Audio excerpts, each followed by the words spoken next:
Muito bem, muito bem, muito bem. Estamos de volta.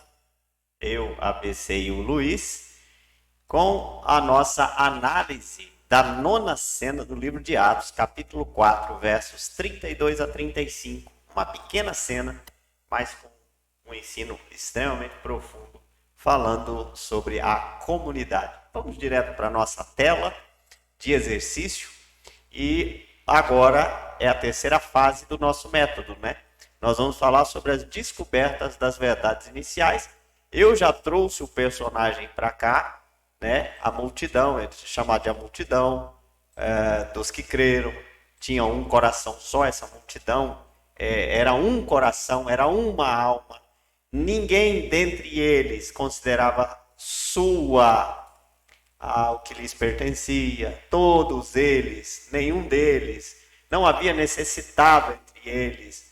Então, qualquer alguém entre eles. Então, todas essas palavras referem-se ao mesmo personagem, um grupo de pessoas que passaram a fazer parte da igreja nascente, certo? Eu denomino aqui a igreja nascente.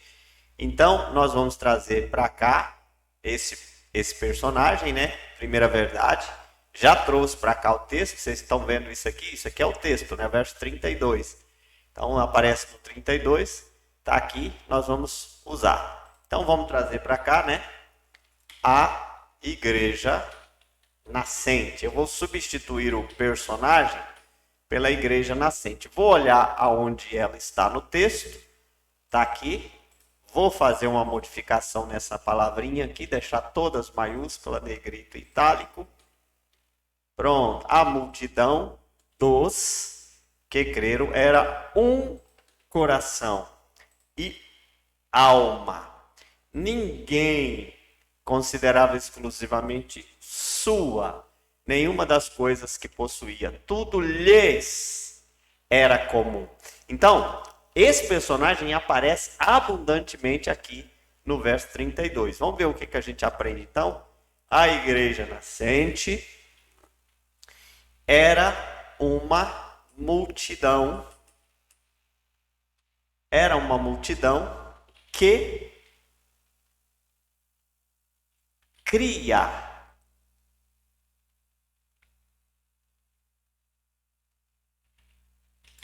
Eles tinham não é eles tinham, eles eram um coração e alma.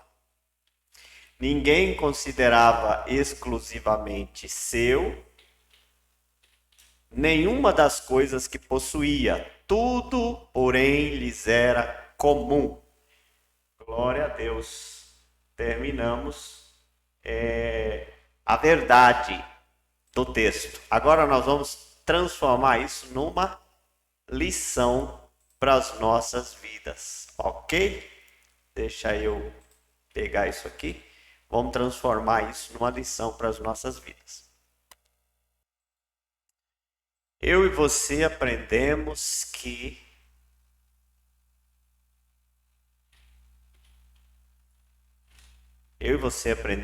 a igreja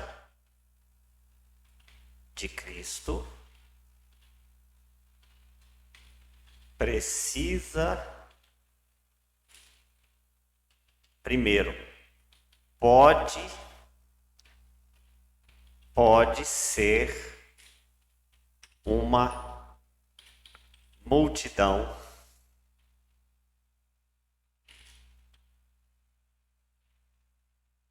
que crê. Pode ser uma multidão que crê. A igreja pode ser grande.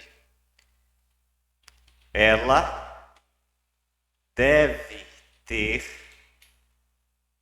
um coração e uma alma. Ela deve ser unida. Nenhum de seus membros deve considerar exclusivamente seu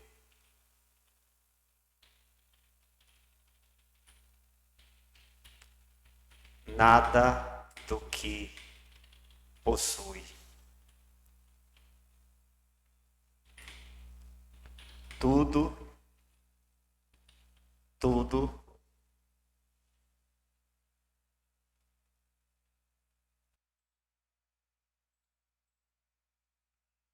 nada do que possui.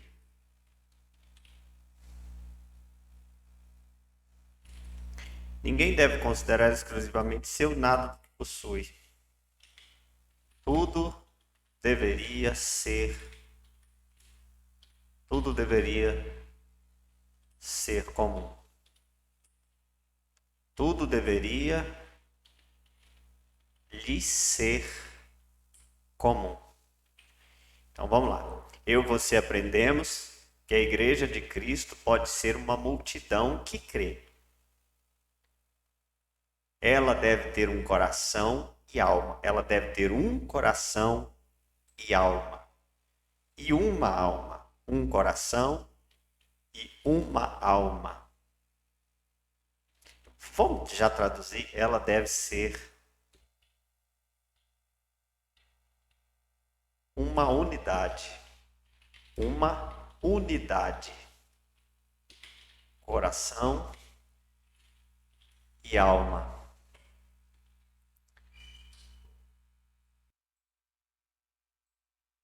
Tudo deve lhe ser comum. Poderia resumir isso aqui, mas vamos deixar desse jeito? Está muito próximo do texto, certo? Então, que lição forte, uma lição que hoje certamente é rejeitada pela maioria, mas na verdade ela é um complemento, ela é um conjunto. Então vamos dar uma olhadinha aqui. Eu e você aprendemos que a Igreja de Cristo pode ser uma multidão dos que crê, ou ela deve ser uma multidão dos que crê. Talvez eu até troque, porque tudo eu coloquei no deve. Então deve ser uma multidão de crentes em nosso Senhor Jesus Cristo. Ela deve ser uma unidade, ou seja, um coração e uma alma. Eles devem pensar juntos, eles devem caminhar juntos, eles devem fazer as coisas juntos. E por último, nenhum dos seus membros, nenhum dos crentes dessa comunidade deve ser egoísta, deve achar, é meu, eu consegui, eu trabalhei, foi eu que conquistei, foi eu que estudei, foi eu, como se Deus não fosse o responsável por abençoar, por dar vida, por permitir que a pessoa chegasse onde chegou. Essa igreja tinha uma visão clara do lugar da divindade na sua existência, nas coisas que possuía. Então eles tinham um coração extremamente aberto para o cuidado uns dos outros. Lembrando que na aula passada a gente deixou bem claro que os textos quase todos deixam claro, é à medida que alguém tinha necessidade, a igreja cuidava. Então eu nem sei se alguém tinha necessidade, mas se tivesse, a igreja cuidava, havia uma disposição, os irmãos colocavam os seus bens à disposição da igreja, à disposição dos apóstolos para serem administradas, né? É lógico que eu acho que hoje nenhum líder de igreja iria gostar de ter que, além de todos os seus afazeres da administração, que já lhe é peculiar, ter que administrar os bens colocados à disposição da igreja. Eu acho que ninguém iria querer isso. Mas vamos lá para a segunda verdade, verso 33 agora. Com grande poder, os apóstolos davam testemunho da ressurreição do Senhor Jesus, e em todos eles havia abundante graça. Olha, o que nos interessa é só a parte final, ó. Só a parte final. A igreja nascente, no geral,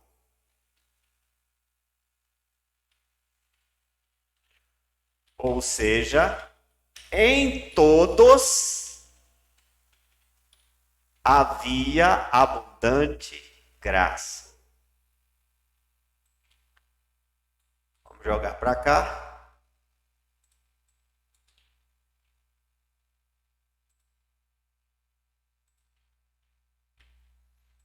Eu e você aprendemos que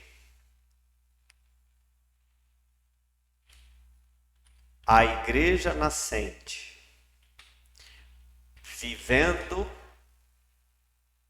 do modo descrito anteriormente, experimentará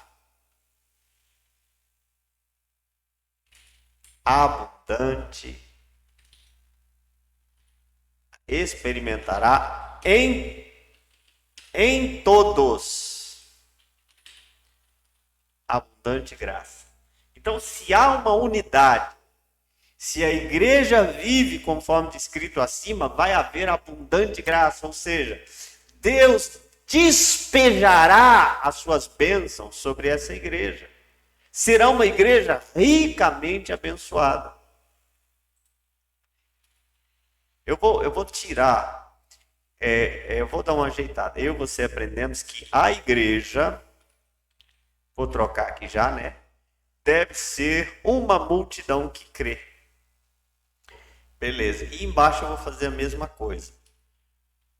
A igreja, vivendo o modo descrito anteriormente, experimentará em todos abundante graça. Eu posso deixar isso aqui? Posso tirar.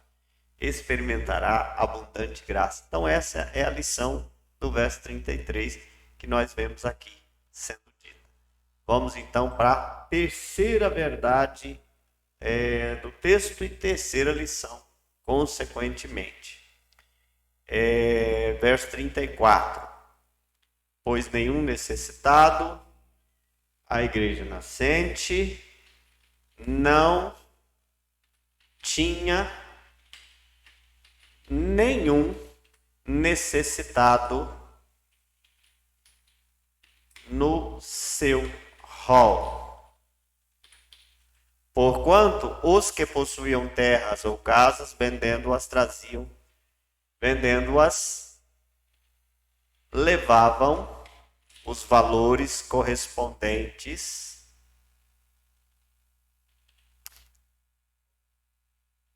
eu acho que a gente precisa juntar, viu, pessoal, o 34 com o 35. Vamos juntar o 34 e o 35, eles estão muito próximos. Não estou vendo um jeito de separá-los aqui. Então tá, juntei o 34 e o 35, puxei o 35 para cá. Pronto. Então agora sim. E correspondentes e depositavam aos pés dos apóstolos, então se distribuía a qualquer uma medida que cada um tinha necessitado. Maravilha, pronto. Vou puxar para cá. Vou botar um ponto aqui, porque a gente está terminando, só 3 lições. Eu e você aprendemos que a igreja não deve ter nenhum necessitado no seu rol. Porquanto os que possuem terras ou casas devem colocá-los à disposição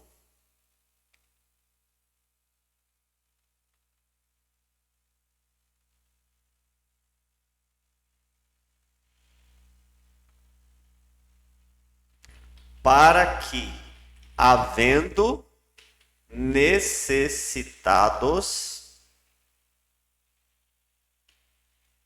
eles sejam supridos.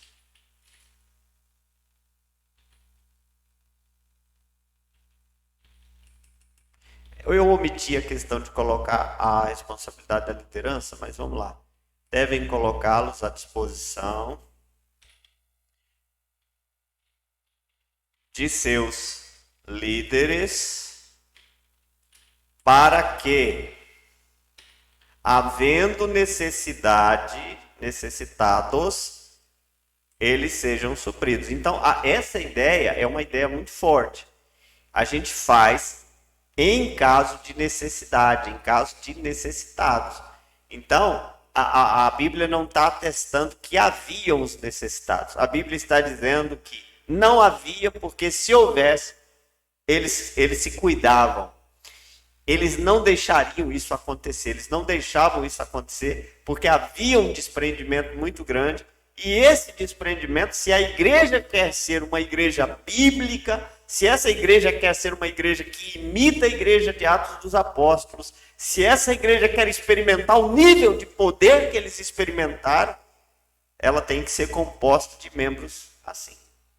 Do contrário, a gente pode ser do jeito que a gente é e está tudo bem, está tudo tranquilo. Mas não queira ver e experimentar o que eles experimentaram, vivendo da forma como a gente vive hoje. Terminamos então a análise da igreja nascente, as 3 verdades que nós podemos obter aqui. Agora nós vamos para a nossa conclusão. Lembrando, como é que a gente faz a nossa conclusão? Muito simples, a gente vai copiar as nossas lições, certo? Todas as 3 lições, nesse caso só 3, né? Corrigir aqui primeiro. As 3 lições. Vamos colar as 3 lições aqui. Mudar esse formato para um formato normal. Eu apago o eu e você aprendemos que. Já começo a redução, né? Também não é negrito aqui. Vou copiar esse formatinho, apagar isso daqui e vou destacar para me construir o meu tema aqui embaixo. A igreja deve ser uma multidão que crê. Primeiro destaque. Ela deve ser uma unidade. Segundo destaque. Nenhum de seus membros deve ser considerado exclusivamente seu. Nada do que possui. Terceiro destaque. Então, a verdade é que a lição de número 1 nós vamos dividi-la em 3. Deixa eu ver. A igreja deve ser uma multidão que crê. Mesmo sendo uma multidão, ela deve ser uma unidade. Sendo uma unidade, nada do que seus membros possuem. Eu gosto da ideia da gente dividir isso em 3 partes, tá, pessoal? Então a gente alteraria aqui para segunda, aqui para terceira, aqui para quarta e aqui para quinta. Então, a igreja deve ser uma multidão que crê. Ctrl X, verso 32a.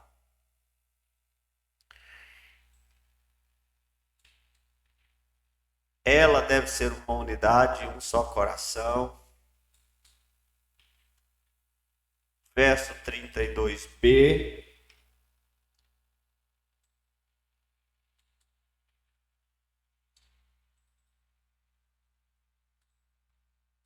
Nela,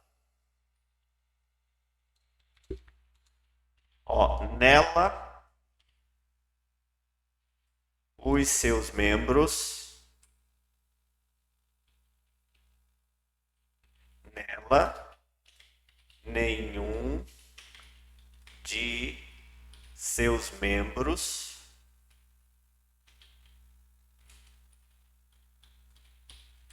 considera exclusivamente seu, nada do que possui, tudo lhes deve ser comum. Então, pronto. A igreja deve ser a multidão dos que crê. A igreja deve ser uma unidade. A igreja não, a igreja não. A igreja não. A igreja não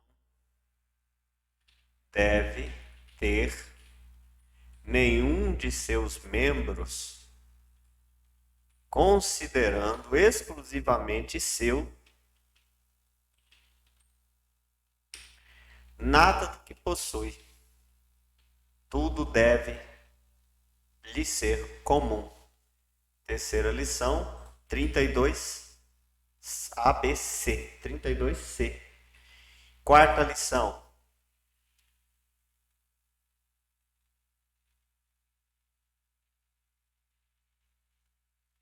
A igreja, vivendo do modo descrito anteriormente, experimentará a igreja, eu vou deixar só assim, experimentará abundante graça.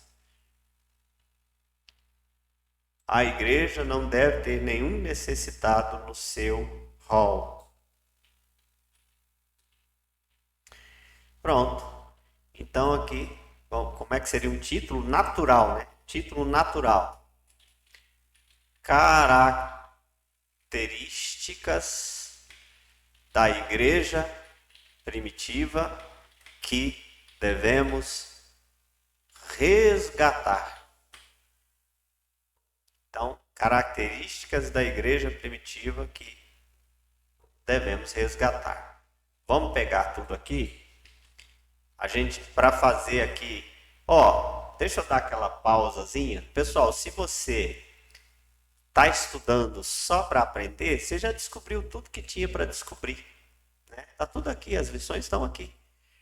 Você quer avançar um pouco mais? A gente já tem o tema, a gente vai para o resumo das lições.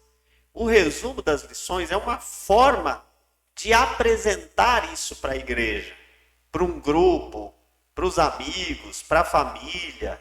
Como é que a gente vai apresentar isso?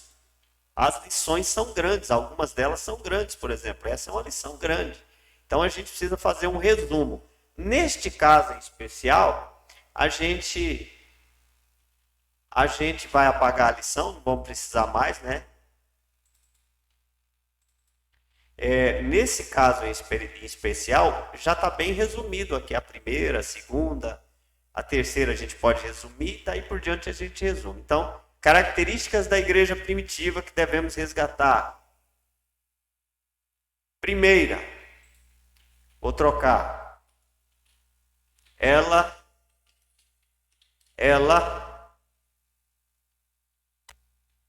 pode ser uma multidão que crê.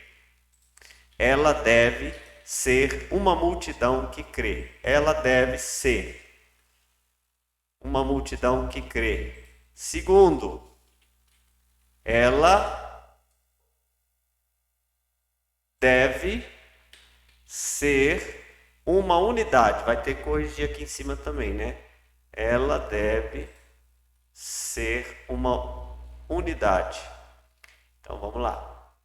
Ela deve ser uma unidade. Isso aqui eu uso na exposição. Ela deve ser uma multidão que crê. Ela deve ser uma unidade. Terceiro, ela não deve ter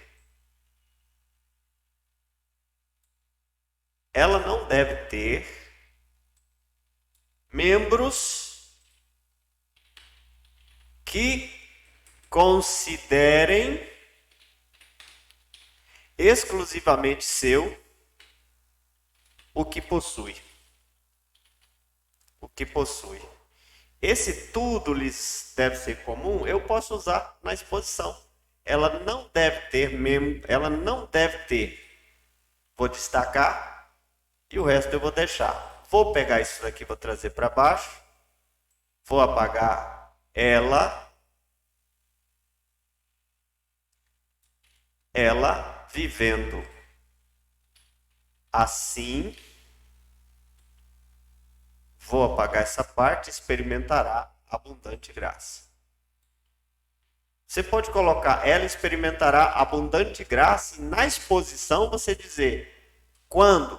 Quando ela for o que os três anteriores estão ensinando. Quinto, ela não deve ter nenhum necessitado no seu rol. O resto eu posso usar na exposição. ela não deve ter nenhum necessitado no seu rol. Pronto. Característica. Vamos fazer aquele exercíciozinho agora de tudo em 1 minuto? Deixa eu só ajustar aqui.